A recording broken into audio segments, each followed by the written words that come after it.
Welcome to my review of the Casio Men's Casual Classic Analog MQ24-1E wristwatch.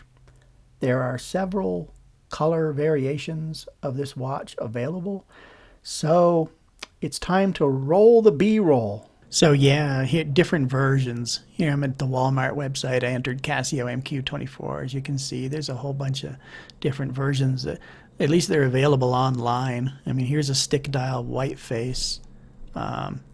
Here's one that's got 24-hour markers.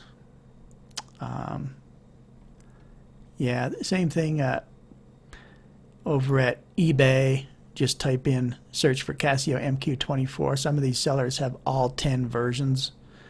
Well, there might be more than 10 versions, but they, some of them have 8, some of them have 10 different color variations or style variations.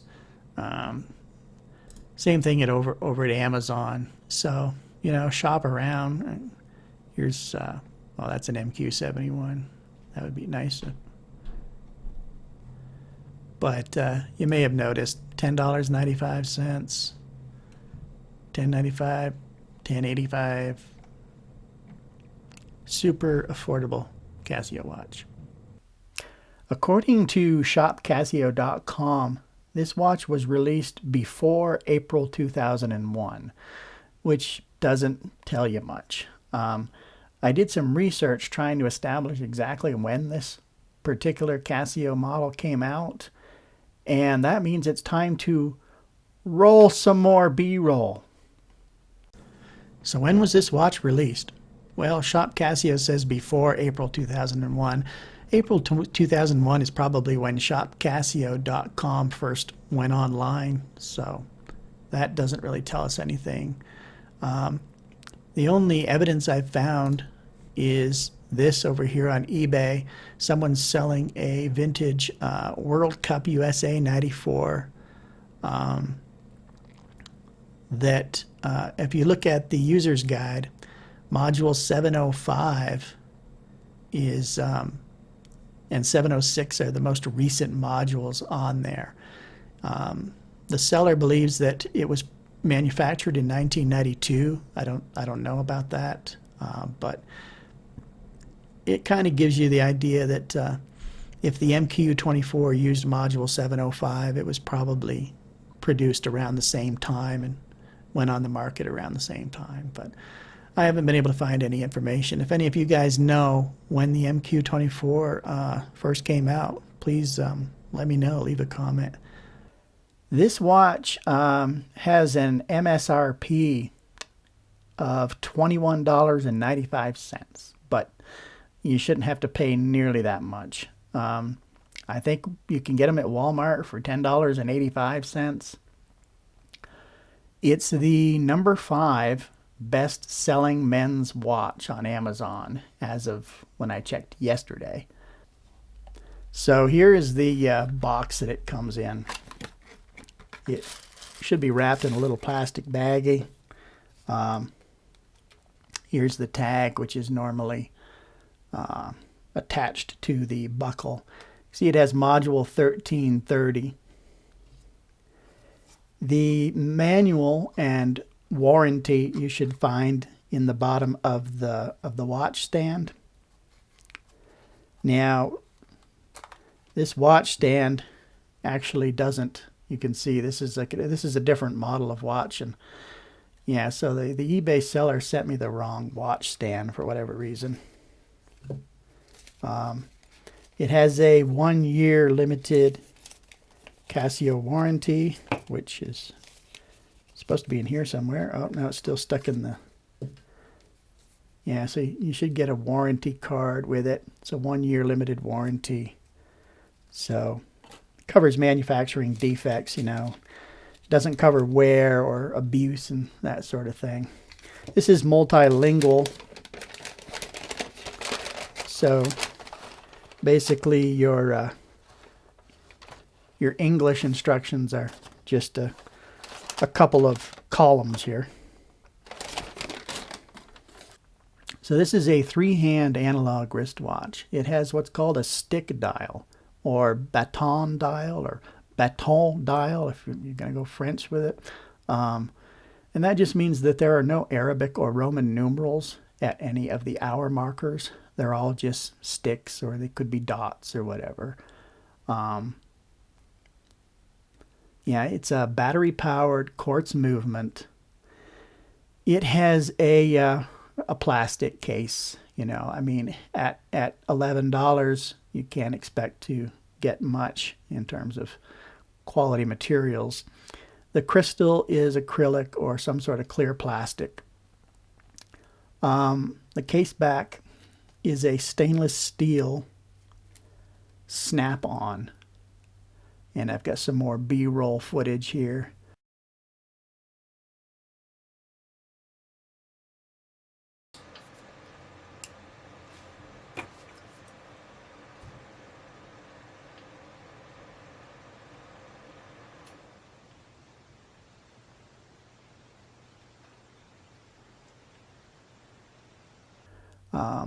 It's 16 millimeter lugs with 16 millimeter spring bars. So you could attach another strap, but the lugs are very small, so your strap has to be pretty thin in order to get in there. I'm not sure that, you know, just any 16 millimeter strap would fit. It's got this wee little crown here, which does nothing when it's pushed in. If you pull it out, there's just one detent. So if you pull it out, you can adjust the time. The strap is polyurethane resin and a polyurethane strap keeper. And this is I usually call it a one-tang buckle, but I guess the proper term that I just learned recently is ardillon. It's spelled A-R-D-I-L-L-O-N. I'm pretty sure it's French, so it would be pronounced ardillon. That's what this style of buckle is. Here it is on my wrist. To me, it looks small. By 1970s standards, and especially before that, it's probably considered big. Yeah, it looks kind of dainty to me. Comfort-wise, given that it's 19 grams, you're probably not going to even feel this on your wrist. It's also only 7.5 millimeters thick, so it will easily just slide right under any coat sleeves, shirt sleeves, and it'll stay under the cuff of your sleeve as well. You know, thicker, chunkier watches, your sleeve tends to ride back and stay behind the watch and sort of push it down towards your palm. But with these really thin watches like this, your cuff, mitten, glove cuffs, coat sleeve cuffs, etc., will just kind of sit right on top of it, which adds to it reduces the irritation factor. The only one detraction for me is that the buckle is over here instead of in the center of my wrist. It's kind of off to the side. My wrists are 7.5 inch circumference. I think if you have like 6.5 inch to 7 inch size wrists, and that, you know, that'll move the buckle more towards the center, and then this will probably be quite comfortable, or more comfortable for you than it is for me. I think that's, you know, the ideal wrist size is probably 6.5 inch. So this watch, it doesn't have any shock resistance. You know, it can probably handle being dropped from waist level. You know, if you're taking it off your wrist and you drop it on the floor, it'll probably be fine, just because it's electronic quartz movement, you know, and it's not a delicate mechanical. Water resistance, it doesn't have any meter rating. I think it says water resist down here, which means that it's splash resistant and rain resistant, and you should not submerge it. So no showering, dishwashing, no swimming. You know, just if you get caught in a rainstorm, it'll probably be okay. That's about the most you can hope for. It uses an SR626SW battery. This battery is more commonly known as a 377 silver oxide battery, but This SR626SW is the International Electrotechnical Commission standard 60086. So that's how they prescribe that batteries be designated, I guess. The S stands for system, which is silver oxide. R means that it's round. That's the shape. The 6 means it's the diameter. It can be up to 6.8 millimeters. The 2.6 is the height measured in tenths of millimeters, so that's 2.6 millimeters. That's the thickness of the battery. The S modifier means that it's low drain, and then W means that it conforms to this IEC 60086. So when you go to replace your watch battery, what brand should you get? I found this eBay guide. I don't know who it's written by or what sort of evidence they use. They say that in looking at these button cell watch batteries, a few brands are considered the best by fine watchmakers and are popular choices as replacement batteries. Renata comes in at number 1. What I like about Renata is they actually have the manufacturer date code printed on the side of the battery, or they have it. They have like a best before date on the package. I don't know if all the brands do that. Maxell number 2, Varda number 3, Sony number 4, 5, Energizer. And, you know, you can pick an Energizer 3/7 up at your local Walmart, and it'll probably be pretty fresh. You know, high volume sellers, Walmart, Costco. I don't know. Anybody that does a lot of volume in watch batteries, hearing aid batteries, etc., is probably going to have the freshest. eBay sellers, I don't know. Now, if you go over to Esslinger.com, they're a very popular supplier for watch parts, for jewelers and watch makers, watch repair artists, and watch repair artists. I don't know. Watch batteries. You'll see that you know, they carry Energizer, Renata, and Maxell. Those are the 3 brands that sell. I mean, I don't think they carry any other brand, so they believe in those 3 brands. So, yeah, an Energizer is convenient. You know, as soon as the battery dies, you can just drop into Walmart, pick up a Energizer 377, and you're good to go. They're only 39 cents. I mean, mostly what you pay for is the shipping when it comes to these little silver oxide button cells. Now, these MQ24s used to use module 705. So how do we know that the MQ24 used to use module 705? Well, here's a vintage example on eBay. And if you look on the photo of the case back here, you can see 705. Also, Casio has not updated their website, so if you look at the tech specs, it still says module 705.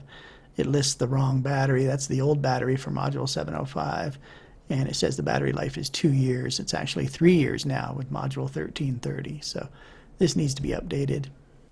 So now I guess we can look at the illumination. Yep, there you have it. That's your illumination. So bring a flashlight. So when it comes to adjusting this watch, what Casio prescribes in the manual is that you wait for the second hand to get to 12 o'clock or get to the 12 o'clock position and then pull out the crown. It doesn't really need to be that accurate. Well, I guess I got it pretty good there. So once the crown is pulled out, you can just turn it to adjust the time. And they recommend going a little past the time. So if the actual time is, say, 1:15, then you want to go past it a little bit and then turn it back. That's what the manual recommends. I'm not sure why, if there's like slop in the gearing that needs to be taken away. And then if you want to make the seconds accurate, you can wait for your reference time seconds to get to 60 or, you know, the new minute, and then as soon as you push the button back in, it'll start running.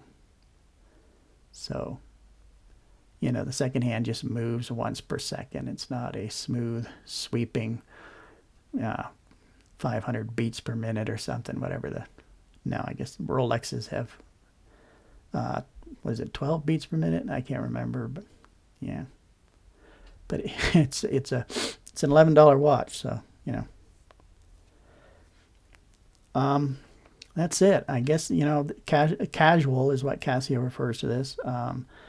Myself personally, I wouldn't feel right about putting this on along with my flannel shirt and my jeans and work boots to go to a job at the lumber yard or the cement plant or something. It looks more of a dressy appearance to me. But yeah, I'm not sure.